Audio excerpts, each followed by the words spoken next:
Hi guys, welcome back to my channel, to yet another yoga video. I am very thankful for your positive response to my yoga videos and I really love to make them. I hope you will not mind a little bit of white noise today, but I have my stove on. It's really cold here right now, so I just cannot switch it off. I hope you can forget about this noise and forgive me for this. Anyways, we start today's practice in an extended child pose. So knees wide apart, toes together, and arms stretched forward. Allow your head to be heavy, your forehead to crease on the mat, and just deepen up your breath.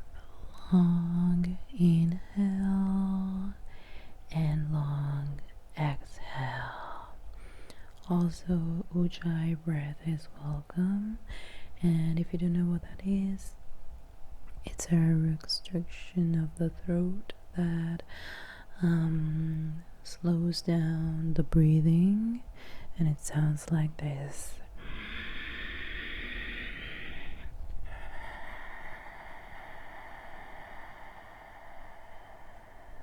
Slowly we come up on all four, tabletop position, shoulders on wrists, hips on the knees.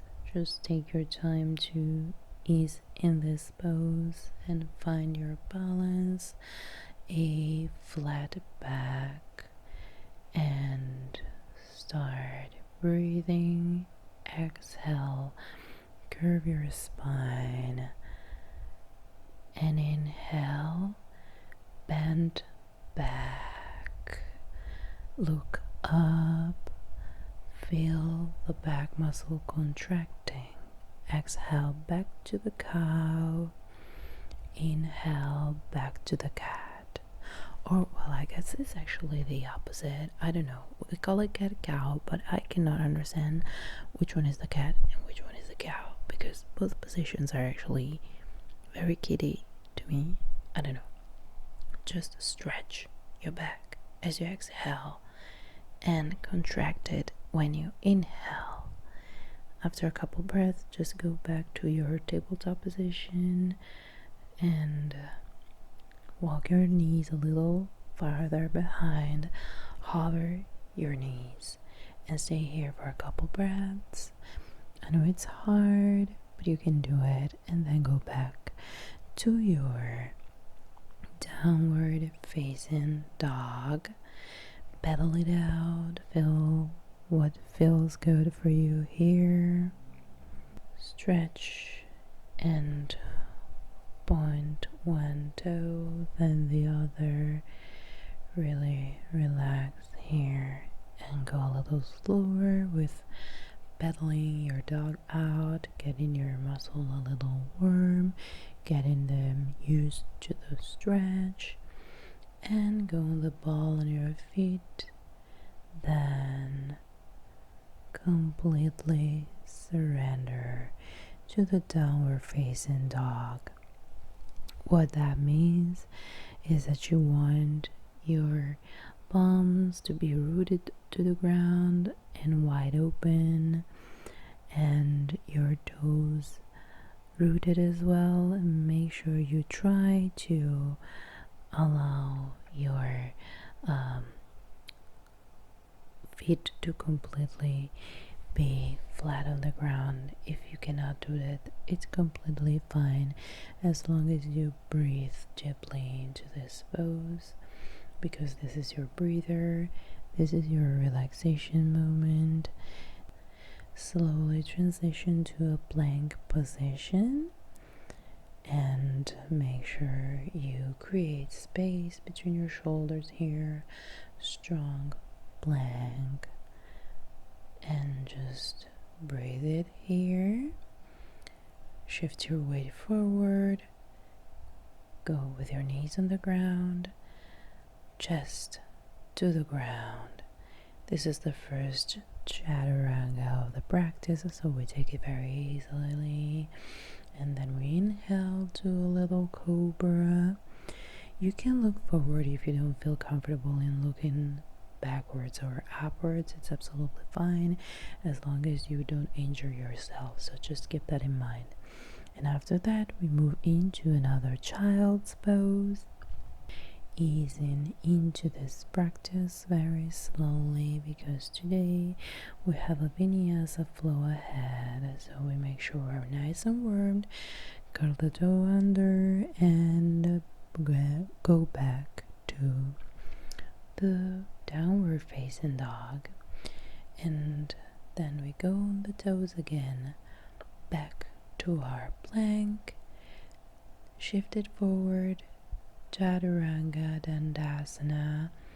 It was really hard to do this first chaturanga dandasana to me, because I just woke up and I was feeling very lazy, very tight, so that's why I looked so awful.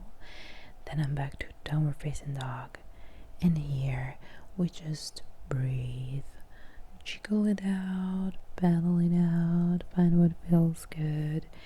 You don't have to look perfect, you have to feel perfect. And we walk our hands close to our toes, hug our elbows in, and just hang here for a while. Really relax. Let the head fall heavy. Shake a little yes, a little no. Make sure your neck is fully relaxed, and allow your head to be heavy, to fall down. Big stretch. If you feel uncomfortable at this, just bend your knees as much as you need to. If you feel it's getting easier, shift your weight forward and really find what feels good. Breathe through the posture. Just enjoy. Plant your palms on the ground and find your halfway with a straight spine.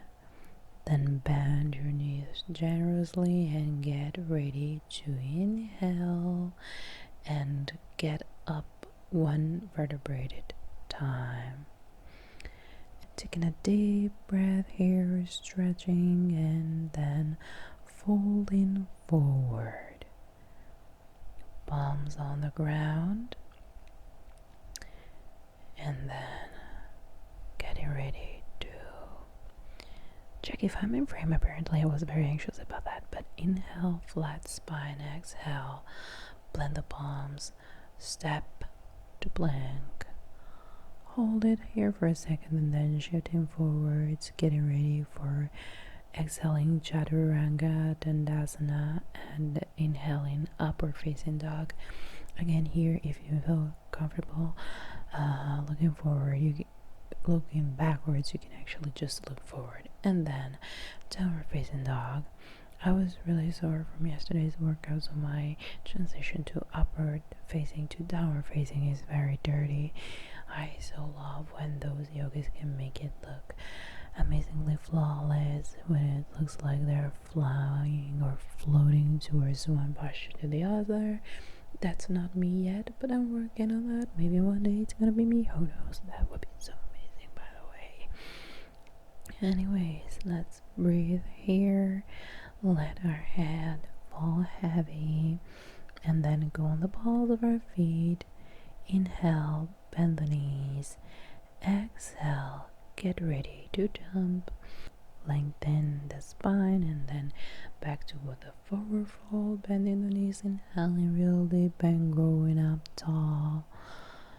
Okay, full body stretch here. Exhale, fold forward. Inhale, lengthen the spine, halfway lift. Exhale, planting the palms, and get ready to jump to a plank pose. And you will see me learning a trick a little later in this video, where I will be better at my chaturanga dandasana. So here I'm shifting the weight forward. Chaturanga dandasana, upward facing dog again. Make sure legs are strong, really lifting everything. And going back to the downward facing dog again. This is a very important posture because, as I said, you get your blood flow going and you make it nourish your brain, your hair follicles, everything. We're constantly standing, so the blood flow really needs a little break, a little recovery from that vertical position we're having all the time, just standing. It's like physical lows. So inversions are really good for that because you balance it out a little bit. You bring a little more stamina to the upper parts of your body that really deserve it. So now back to the balls of my feet and looking forward, jumping to my forward fold. I am a little scared of this move because sometimes I jumped too high or too energetically and I actually fell over. So sometimes it really looks so awkward and clumsy. But yeah, whatever. I'm trying my best. Yoga's a journey on yourself, on awareness. So it's okay if you fell, if you look goofy, if you do some mistakes. It doesn't have to be perfect. It's a journey. It will be perfect one day if you keep listening and working to yourself, on yourself all the time.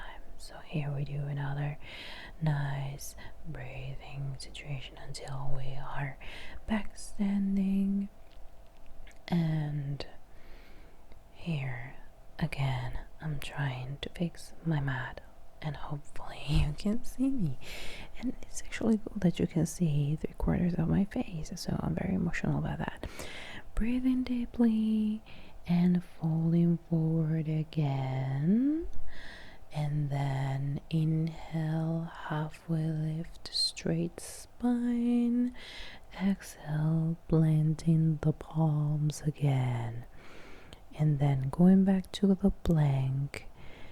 And the teacher was actually explaining an amazing trick to actually jump to your chaturanga dandasana here. So I was holding the plank while listening to this very precious tip, which is actually to jump and be already in your chaturanga, so with your arms bent. And this is so life changing because when you jump to plank, especially if you have some lower back issues, it's really heavy on that area, while jumping and being directly in chaturanga is much more flawless, much more grateful, and you absorb the shock. So it really changed my freaking life, and you will see me doing it later, and it makes me feel like a superhero. And I'm so glad to share this moment of awareness with you. And when I say that yoga is a journey, it is so true, and this is why you keep learning all the time. And I could have edited that out,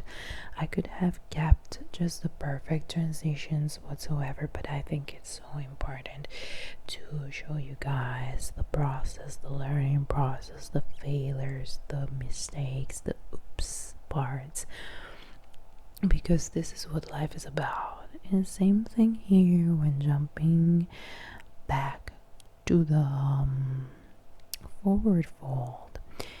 It's actually great to bend the arms so you have more control on that, and you should also kick your feet to the booty, but that's still not available to me, so I'm trying my best, try my best. And so here we are back to standing, hands in prayer, and it's really good to be in this position and really breathe it. Okay, here I was trying to smile at you guys because I thought you were not able to see my face, so bending a little bit and show you I love you and thankful for watching this video so far. By the way, I hope you're still watching. If you are, give me a thumbs up and show me your support. It is so important. So now we move to the sun salutation 2, which involve a chair pose. So we bend our knees real big. Make sure the big toes touch and the heels are a little wider apart. We touch the floor with our fingers and then we lift up on a big inhale. So we pretend we're sitting on a chair. We squeeze, we hold it tight, and we elongate our arms, and then we go back to the forward fold and inhale, halfway lengthen, exhale.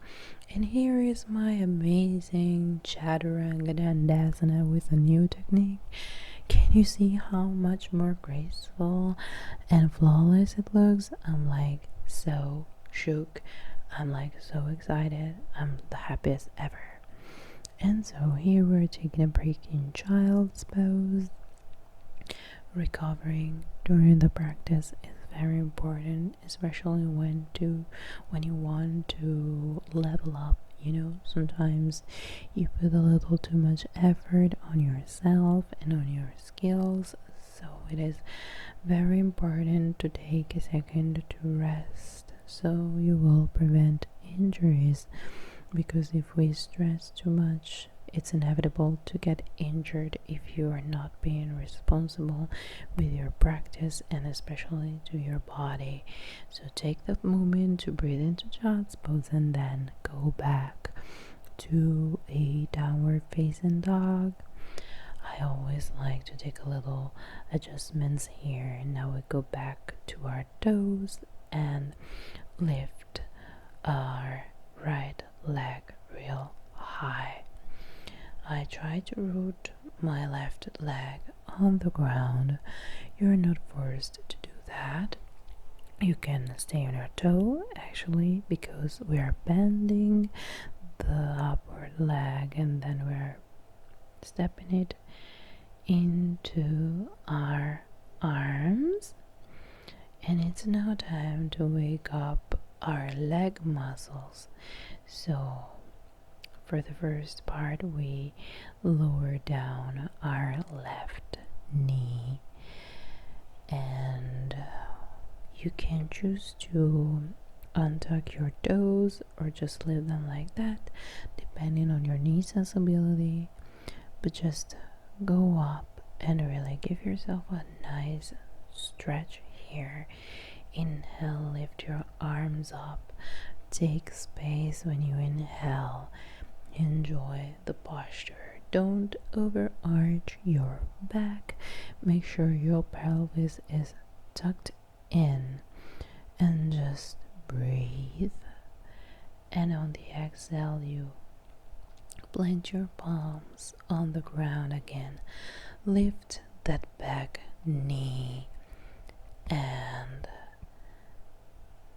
in a second you lift up again, this time with your left knee lifted as well, if that's available to you, and you're gonna feel your right leg turning up in this moment. But just work on your breathing, just work on your balance. Remember not to arch your spine, and go back to the plank position. Take a moment to inhale if that's available to you. Enjoy a lovely Vinyasa, which is chaturanga dandasana. If that's not available to you, you can easily go onto your knees for chaturanga, modified chaturanga. And you can also do a cobra rather than a complete upward facing dog. And then you go back to your downward facing dog, and take a second here to find your breath. Stay present, don't get distracted. It's very beautiful that you can actually work on your body, feel how it moves, how it reacts to the movements. So just be aware of that and don't think of anything else. Let's do the same thing with the left leg now. So right leg stays behind, right knee goes on the ground, and Get ready to inhale and be straight up. Give yourself a nice stretch. Stay with a good posture, so head over heart, heart over pelvis. Don't overarch your back. Remember to tuck your pelvis a little bit. Now inhale, lift your arms up if that's available to you, and really create space on that inhale. Fill your lungs with oxygen and just grow 1 inch taller. Then exhale, plant your palms on the mat and lift that right knee. When you're ready, engage your leg muscles. You have to be very strong because you want to balance here. Inhale, get ready to lift your arms up, and that's my weaker side, so yeah, a little bit of wobbling, but we're working on that by strengthening our muscles with these isometrical holds. So don't lose the faith, don't get discouraged if you struggle at balancing. Just keep practicing. Inhale, breathe very deeply here. Focus on your body, your sensations. Create space, squeeze those leg muscles, and exhale, plant your palms. Go back to your plank. Make sure you're strong here. Plank is very important, so it strengthens your entire body. Just breathe through this pose and make sure you squeeze your glutes, your abs. Transition forward, chaturanga dandasana, upper facing dog if that's available to you, and then we meet into the downward facing dog, where we find our breath again here, relaxing, feeling present, and then going back to our forward fold. You can step, you can hop, you can float. I really wish I could float like those yoga masters, but yeah, I'm working on that, and as I said, maybe one day. Inhale, lengthen, exhale, forward fold, and then again chair. Breathe it here and then go completely standing, full body stretch, and hands in prayer to the heart. We are going to repeat the sequence again, and we're gonna add a couple more movements into this. Oh, by the way, I am following Alo Moves on YouTube, and this is where I am being inspired to do this routine. There is actually the video playing in the background. I think you can actually see it, so full credits and shout out to them for this flow. I am not as expert to create my own flow yet, but I want to try it one day. So Uttanasana again, chair pose on the inhale, exhale, forward fold, inhale, lengthen halfway, exhale, forward fold again, and back to chaturanga dandasana. The way you can do it, step it, hop it, doesn't matter. And then upper facing dog or cobra according to your capabilities. We meet in the downward facing dog. You don't have to get discouraged. It's really hard, especially after many repetitions, so this is why we're actually taking another moment to rest in the child's pose. So sit on your heels, let your head fall heavy, forehead crease on the mat, and arms fully stretch in front of you. If you really don't want to take a rest at this moment, you can stay in the downward facing dog. But as I said, it's very responsible to acknowledge that your body does need a moment to rest. So there is nothing to be ashamed of in rewarding your body with a child's pose anytime you need it. Now we go back to our downward facing dog.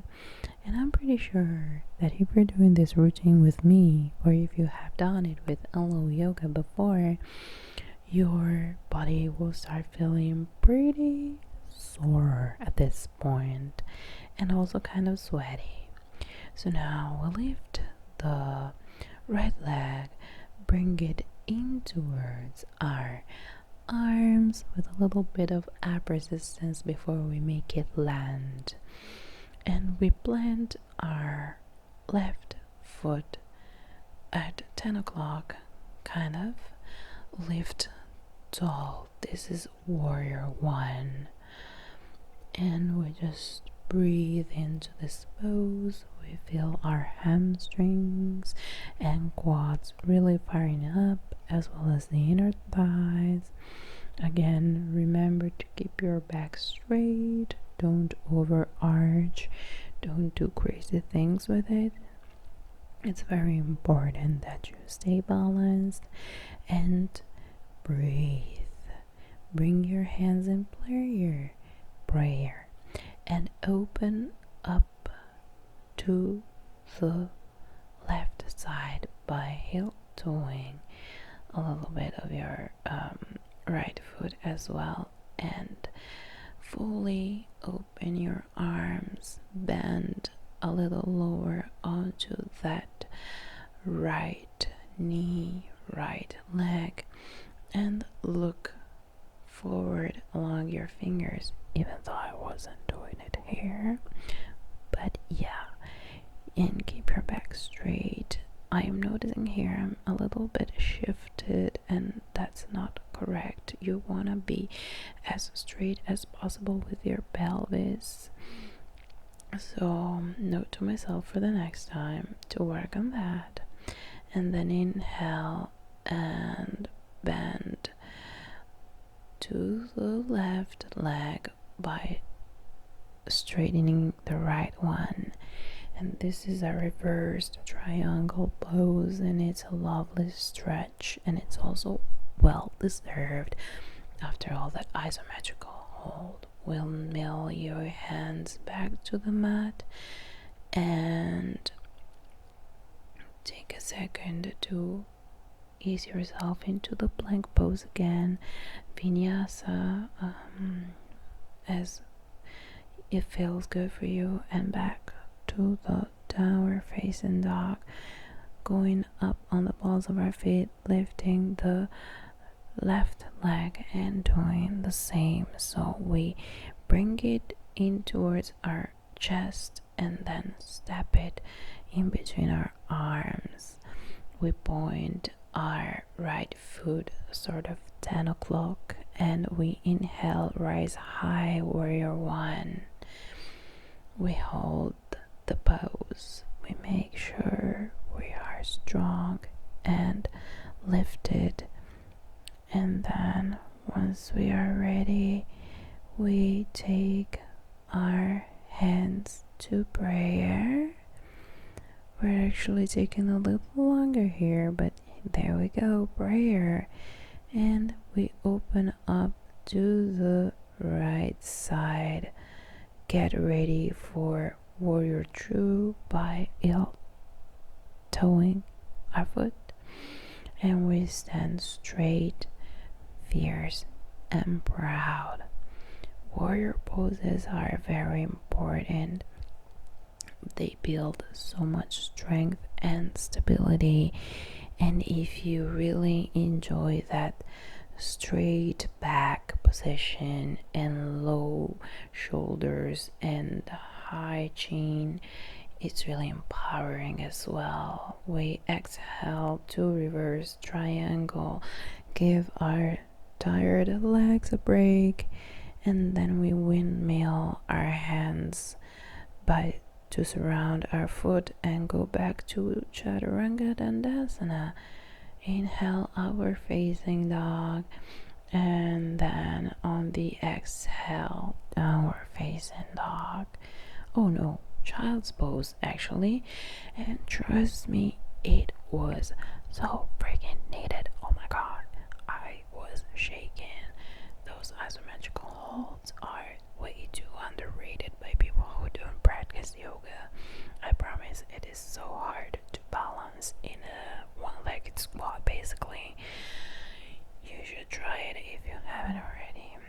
Let's breathe deeply here. Make sure our breath goes back to normal. One absolutely needed thing after all these poses that look so easy, but they're actually pretty challenging, I promise. So we breathe heavy here. We allow our body to relax, our lower back to stretch and release the tension, and then we slowly go back to a seated position. And from the seated position, we lay on our backs. We hug our knees, rock gently, nicely side to side, just to make sure we release the tension. And then we enjoy a lovely twist and stretch. So we lower the left leg and allow the right knee to come over the left shoulder blades, sticking to the ground, and relax. There is no need to put extra pressure. Just allow your body to be heavy and allow it to stretch for as much and as long it can stretch, as far as it can go. Don't force it. I love this stretch because it provides a lovely lower back release.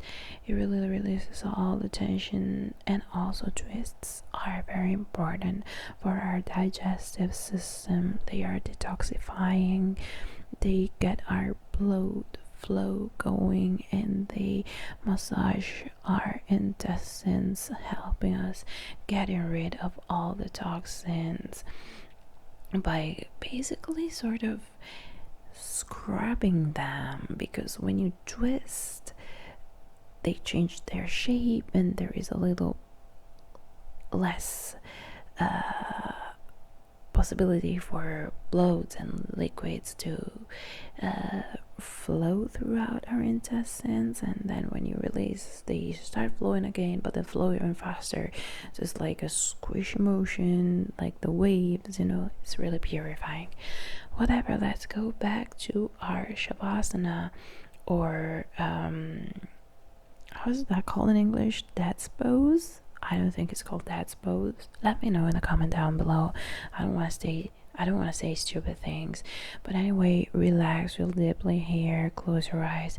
Stay here for as long as you need. Thank you so much for watching. I hope this relaxed you and I hope you enjoyed. If you did, please don't forget to subscribe, comment down below, and give me a thumbs up. It really makes my day. It really helps my channel. It really makes me feel motivated to do more and better every day. So please do that. Bye.